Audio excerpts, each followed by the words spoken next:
¿Cuál es el futuro que deseamos? ¿A dónde podemos llegar con el crecimiento de la inteligencia artificial, la influencia de los sistemas B y los crecientes cambios sociales? Reflexiones sobre los futuros posibles y probables.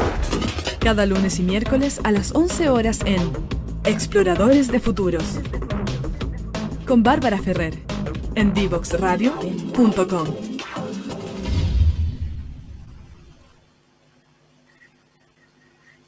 Estamos de vuelta en Frecuencia Memética. Los invito a que nos sigan y las invito a que nos sigan en nuestras redes sociales, @divoxradio, en Twitter, Facebook, LinkedIn e Instagram. Y también escuchen nuestros programas en nuestros canales de Spotify, YouTube y otras redes. Volviendo a la conversación con Paul, tú decías algo que me parece súper relevante y que tiene un arraigo grande en una estructura cultural que ya lleva muchísimos años, que tiene que ver con la necesidad de incorporar no solamente la nueva técnica, sino que también meterse en lo que hay detrás de eso, en el que sostiene la técnica, por así decirlo. O sea, no basta con decir, ahora los 4 pasos que hay que hacer son estos, si es que la persona los sigue haciendo desde su misma creencia. Y eso, cuando lo miramos nosotros desde una perspectiva evolutiva, tiene un hito central en la historia que tiene que ver con la separación de ciencia y religión. Cuando repartimos el mundo de la materia y el mundo de lo interno, y empezamos a desarrollar el mundo de la materia, nos quedamos con el mundo del interno medio en zona ciega. Entonces, todo lo emocional, todo lo psicológico, en mucho era una cosa, esto no se puede medir, no sabemos cómo impacta en el negocio, tenemos que inventar algunos indicadores.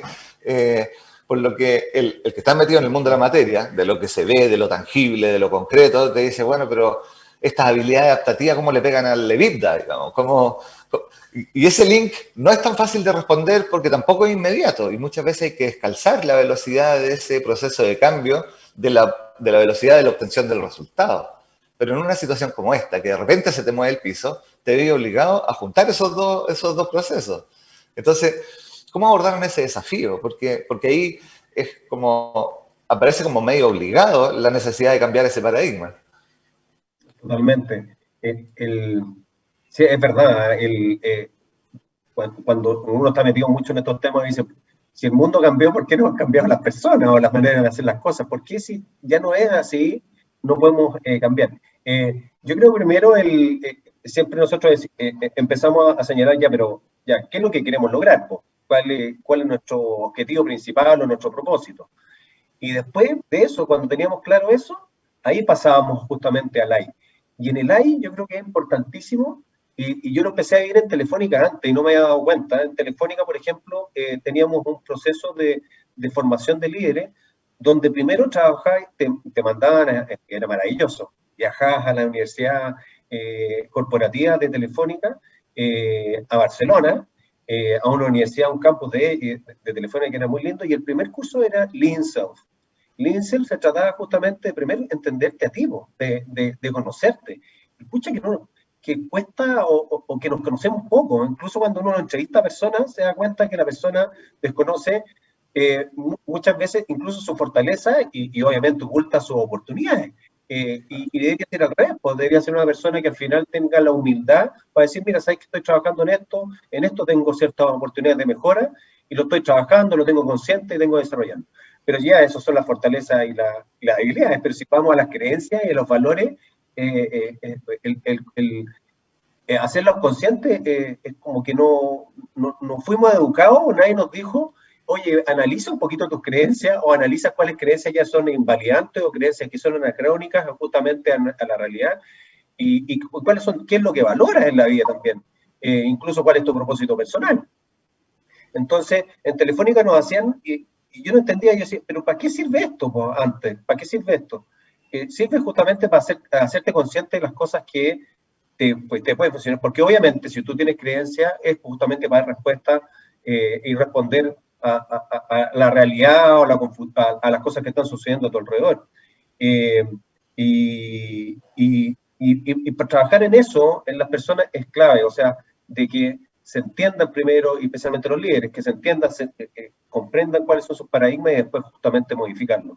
Y eso es lo que tratamos de hacer consciente en en distintas formas de formación o conversaciones, workshops que hacemos con los líderes o procesos de coaching específico, que las personas primero se hagan conscientes de cuáles son sus propios paradigmas, cuáles son sus creencias, y cómo de alguna forma después pueden modificarlas. Y ahí después los ayudamos a trabajar en claro, de acuerdo a lo que está sucediendo en nuestro entorno, cuáles son esas competencias o esos comportamientos que tenéis que trabajar. Por ejemplo, desde pasar desde víctima a una persona, a protagonista, o de un sabelotodo a un aprendiz, o de comunicar de manera consciente o manera efectiva a las personas, etcétera. Entonces, primero tenés que entenderte, tenés que saber, ya, este soy yo, este soy Paul Fry, tengo estas cosas que al final me limitan, pero ahora después tenemos que ayudarlo a entrenarlo, y eso, claro, pues, yo que soy profesor de yoga, cambiar las conexiones axiomáticas con meditación, claro, se puede hacer, pero muchas veces las personas no están dispuestas a tener esa disciplina de meditar todos los días.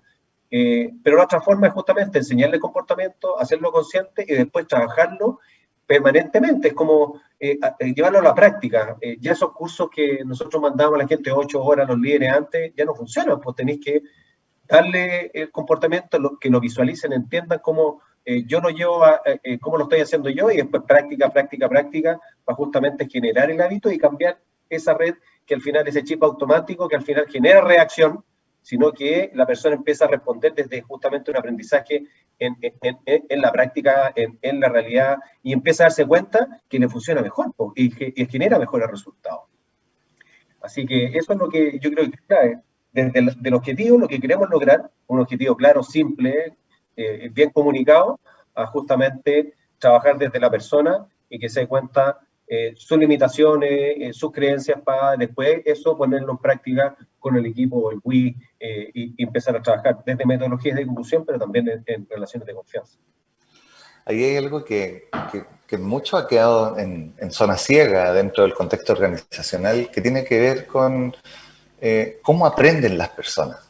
O sea, cuando miramos las estructuras del Balance Scorecard y miramos que en la base están las personas para sostener los procesos y etcétera, etcétera, y decir, bueno, pero esa persona que tiene que sostener ese proceso tiene, un adulto, tiene una forma particular de aprender. Y si yo no conozco esa forma particular en la que la persona va a estar calzando lo que tiene que aprender con sus valores, con sus motivaciones, con sus creencias, porque si no, no lo va a aprender. Si no le motiva, no va a aprender. A diferencia de un niño que yo le digo, hoy día tenés que aprender a sumar, y lo voy a sentar ahí frente a la pizarra y vamos a hacer unos ejercicios, va a jugar y va a aprender sin necesitar esa motivación, pero el otro viene con un recorrido que ha generado ciertos canales motivacionales que si no se conoce también, es muy difícil saber cómo abordarlo, digamos, cómo nombrarlos incluso. Entonces, en ese proceso de aprendizaje, y algo que me parece súper relevante que tú decís, estamos pasando en mucho de esta estructura de vamos a hacer el taller de 8 horas de algo, a la recurrencia en activa de sostener una práctica que lleve la transformación. Porque si no caemos en las conversaciones como de tenemos que desaprender, y en estricto nos desaprendemos, generamos un nuevo circuito que es más potente que el anterior nomás. Entonces ampliamos, siempre vamos ampliando repertorio, y eso requiere recurrencia, requiere, digamos, y esa recurrencia a veces se escucha como contra el resultado, como lo lento que va a ser esto para que logremos ese resultado. Si necesitamos el resultado hoy día, no necesito que esta persona esté 9 meses instalando ahí, sentándose en un cojín a contar respiraciones para que pueda entender qué es lo que significa la unicidad. O sea, como no tengo ese tiempo. Entonces, esa inmediatez organizacional presiona mucho estas habilidades adaptativas, que son más lentas efectivamente de instalarse, digamos. Totalmente. Y claro, y si más sobre todo, en lo que yo he visto en la estructura organizacional, la que se ve más golpeada con esto es la zona de mandos medios. Como la estructura intermedia, que está en la presión de la ejecución, y el de arriba que todavía no está tan convencido, que está mirando un poco de lejos, que como que se compra el discurso, pero todavía no encarna tampoco, porque también es lento para él instalar estas nuevas habilidades. Y el de ahí queda tensionado muchísimo. Qué buena esa nosotros pasamos ahora justamente a los mandos medios. pero sabes que la reacción de los mandos medios es como que esto es lo que necesitamos. Alivio, claro. Me hace mucho sentido lo que me estáis diciendo. Y más encima, cuando lo pongo en práctica, me funciona muy bien. O sea, me hace sentido a mí como equipo, pero me hace sentido, justamente, me está funcionando. Me funciona porque me enseñáis esto, lo pongo en práctica, después lo converso con los distintos, generamos conversaciones justamente de cómo te fue en la puesta en escena o en acción de lo que aprendiste en este módulo pequeño de una competencia específica. Y me dicen, pero esto, ¿por qué no lo pensamos antes? Esto me está funcionando espectacular, la gente lo toma muy bien, reacciona muy bien, genera más compromiso, genera en mí como que está de acuerdo, me hace mucho sentido. Entonces, porque puede ser que también que ellos posiblemente sean más jóvenes también, de repente no han tenido o formado un mindset de 20 años de una manera de trabajar. Puede ser por eso también, pero les está haciendo sentido, están como tomándolo rápido. Y claro, y dicen, pero chuta, falta mucho más, ¿qué pasa arriba? ¿Por qué todavía no hay cambios justamente arriba tan rápido? Y claro, puede ser también porque cuesta y hay que darle más posibilidades de practicar. No hay que pensar que hay que ser consciente que las personas cambian y hay que darle la oportunidad de hacerlo y hay que justamente entrenar y hacerlo. Y las presiones que tienen las personas, los gerentes, etcétera, es tremenda. Entonces, sí, claro, esto de ya necesito los resultados rápidos, como que no tengo tiempo para hacerlo y más encima igual estoy temeroso porque yo no era así. Entonces, igual me siento como en riesgo. Ontológico. Claro, me siento en riesgo, claro. Entonces hace que sea mucho más complejo justamente hacer y ayudarlos al final a que esos procesos sean o que se vean en la realidad, en la toma de decisiones, en una reunión, etcétera. Entonces, genera esa tensión, pero el mando medio lo toma muy bien, así como que siente que es lo que necesita. Y obviamente si lo pone en la práctica, la resulta. Claro, ahí podríamos extrapolar precisamente lo que tú estás contando, digamos, como a lo que nos está pasando como sociedad. O sea, cuando se empoderan de abajo, empiezan a liderar hacia arriba.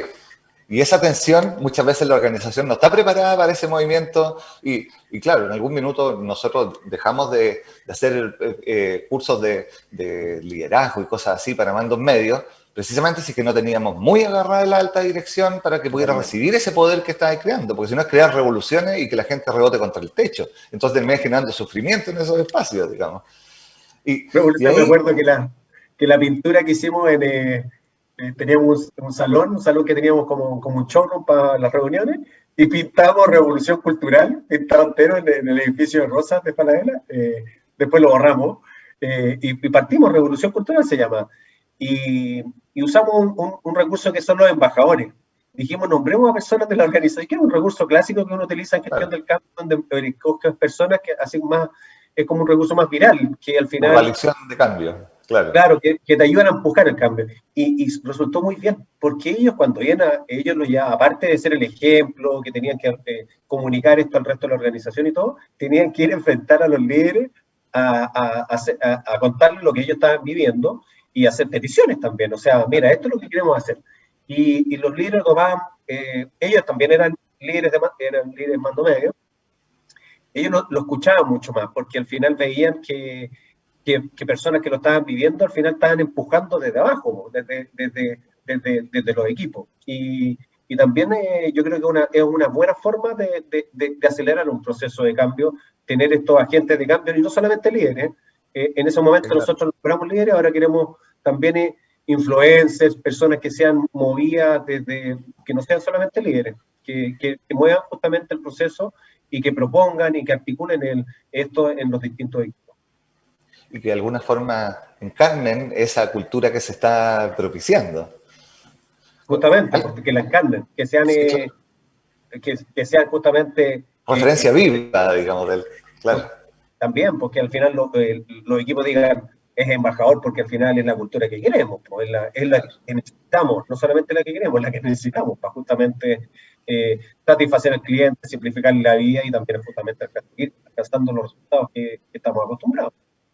Eso que acabé de decir me parece una distinción súper relevante y que mi experiencia, digamos, ha tomado mucho sentido en este momento, como la diferencia grande entre la cultura que queremos a la cultura que necesitamos. ¿Ya? Ya, okay. Esa diferencia entre... Porque cuando nosotros declaramos cultura deseada, pero lo abordamos desde el paradigma tradicional, lo que vamos a tender a hacer es a construir un roadmap para llegar de la cultura actual a la cultura deseada. ¿Ya? Esa es la clásica.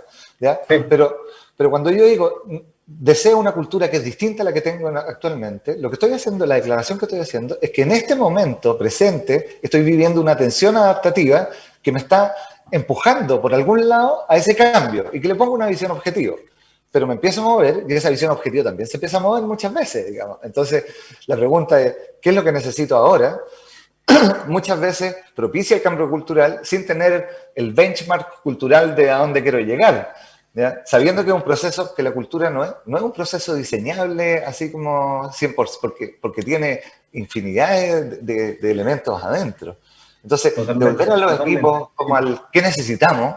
Es una pregunta como, por un lado, requiere esa conexión con el momento presente, que es central para ver por qué estoy percibiendo esta tensión, a qué me está empujando, y no rigidiza el proceso de cambio a un roadmap preestablecido del hito 1, hito 2, hito 3, de proceso comunicacional transversal, que es un poco la forma clásica, ingenieril, en la que se abordan los procesos de cambio.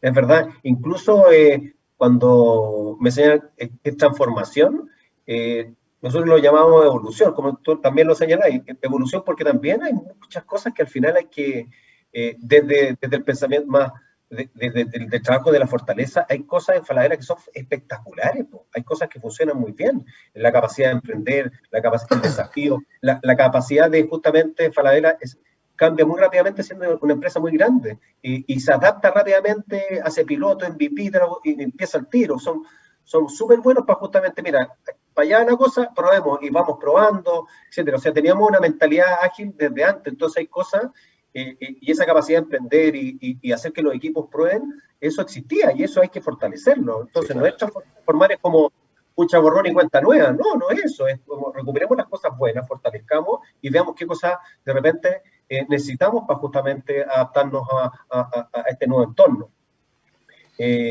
Pero no, es evolucionarlo. Y en la evolución, claro, no hay como una meta muy clara y como que te la piden, pues no, ya, pero ¿a dónde queremos llegar? ¿A dónde? Pero es que esto va cambiando, no es que sea tan claro esa imagen final, porque después vamos a llegar, va a seguir cambiando de acuerdo a lo que necesita el cliente, a lo que necesita el mercado, no sé, pues. Entonces no es tan exacta o tan objetiva esa visión de futuro. Hay un frame, pero no es justamente claro. porque después va a cambiar, sigue evolucionando, no para. No para, exactamente. Y eso hace que, porque hay una gran diferencia, la evolución no sucede de forma continua, sucede a saltos. De repente aparece algo que es distinto a lo que había antes, que capitalizó el recorrido, digamos, y apareció sin un diseño.